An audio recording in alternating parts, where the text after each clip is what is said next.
à tous et à toutes, heureux de vous retrouver à Psy à la maison 56.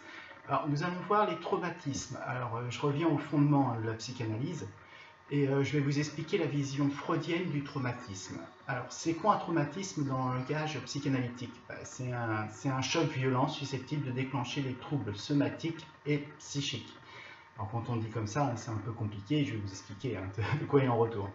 Alors, Freud appelle le traumatisme tout événement qui perturbe l'équilibre affectif d'une personne et provoque la mise en œuvre d'un mécanisme de défense. Alors, tout ça, on l'a déjà vu, donc vous êtes à même de comprendre ce qu'il veut dire. Alors, il se caractérise par un afflux d'excitation excessif, touchant au système de défense du sujet et à sa capacité maîtrisée d'élaborer psychiquement ces excitations. Alors comme ça, c'est un petit peu compliqué, donc on va aller voir un peu de quoi il en retourne. Alors, c'est un événement de la vie du sujet caractérisé par son intensité, par la capacité où le sujet ne peut répondre de façon adéquate par le bouleversement et les effets pathogènes et durables qu'il présente dans l'organisation du psychisme. C'est ce qui explique l'intensité du trauma. Alors, pour faire simple, le traumatisme est si intense que le sujet, comme pour se protéger, il déploie un mécanisme de défense, déni, refus, non-acceptation, pouvant se traduire par un déplacement d'affect pour essayer d'atténuer le trauma. C'est trop difficile pour moi, donc je vais mettre une autre image sur mon trauma. L'afflux d'excitation excessif par rapport à la tolérance du sujet ne lui permet pas de maîtriser et d'élaborer psychiquement ses excitations. C'est tellement fort, c'est tellement prenant pour la personne que pour réagir et pouvoir réagir et s'exprimer, la personne va utiliser des mots, des images, des comportements qui ne correspondent pas à la réalité. Alors, il faut faire attention. Le traumatisme psychique, mais aussi corporel. Ne jamais oublier l'aspect physique. Quand quelque chose m'impute psychologiquement, physiquement, ça se traduit toujours. Alors, du point de vue psychanalytique, il y a 3 points fondamentaux. Alors, 1, le choc. 2, ce qu'on appelle l'effraction, un terme particulier qui pourra faire l'objet d'une vidéo parce que c'est assez complexe. Et 3, les conséquences sur l'organisme. Donc on a vu psychisme, la réaction, le choc, l'effraction et les conséquences sur l'organisme, réaction physique. Le traumatisme se découpe dans plusieurs éléments.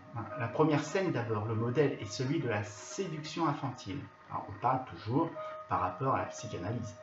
Une seconde scène pouvant apparaître bénigne mais vient rappeler la première scène. On a une deuxième couche. Pour faire simple, la première scène déclenche un afflux d'excitation débordant les défenses du moi. L'élément de la scène actuelle rappelle la scène antérieure. Et c'est la scène antérieure qui devient traumatisante après coup.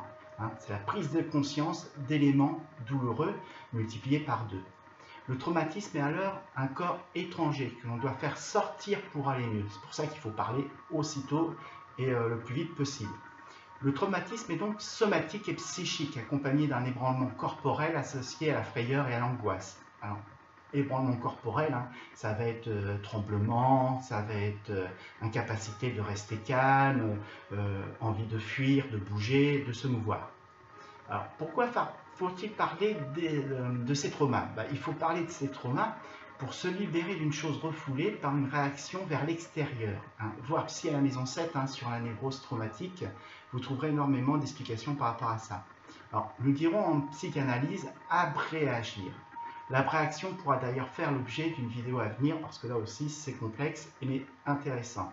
Voilà, donc vous comprenez bien l'importance. Un trauma, c'est déjà par le mot lui-même, traumatisme, c'est un mot violent. Alors quand il nous arrive une chose, on peut dénier cette chose par exemple. On se dit, non, c'est pas possible, c'est pas arrivé, c'est intenable. Ça c'est une défense, ça fait partie des défenses du trauma. Alors, vous vous doutez bien qu'un traumatisme, quand on parle de traumatisme, on parle par exemple, dernièrement on a beaucoup parlé pour des attentats, des prises d'otages, on parle beaucoup de choses comme ça, mais il y a aussi ce qu'on appelle les traumatismes de l'enfance. Et là c'est intéressant pour le psychanalyste, parce que, pourquoi? Parce que c'est des choses qui sont ancrées, des petites choses souvent, qui nous paraissent, nous en tant qu'adultes, bénignes, mais qui, lorsqu'on était enfant, prenaient un sens autre et prenait un sens très important pour l'enfant. C'est pour ça qu'on parlera de traumatisme de l'enfant.